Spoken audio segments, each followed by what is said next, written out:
Hi everyone, in front of me I've got OSCAL C20 PRO and let me share with you how to change date and time on this device.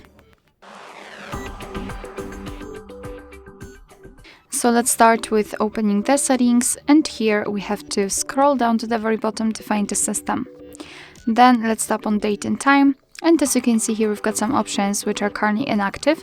It is because we are using automatic options for the time and the time zone. So first of all, we have to tap on both of those switchers to turn off those options. And now we can freely tap on date and choose it from this just by using this calendar.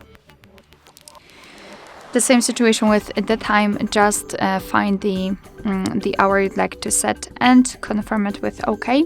We can change the time zone, just tap on it, tap on the region, and here we've got plenty, all available regions from which we can choose. So find yours and tap on it, for example Libya in my case. And as you can see, it will be immediately applied. You can also use or actually manage the time format. You can use the 12-hour one just by tapping on the switcher to turn off this option, or 24-hour just by activating it, so it's totally up to you. If you want to, you can go back to all previous settings just by using those switchers right here. Alright, so that will be all. Thank you so much for watching. I hope that this video was helpful, and if it was, please hit the subscribe button and leave the thumbs up.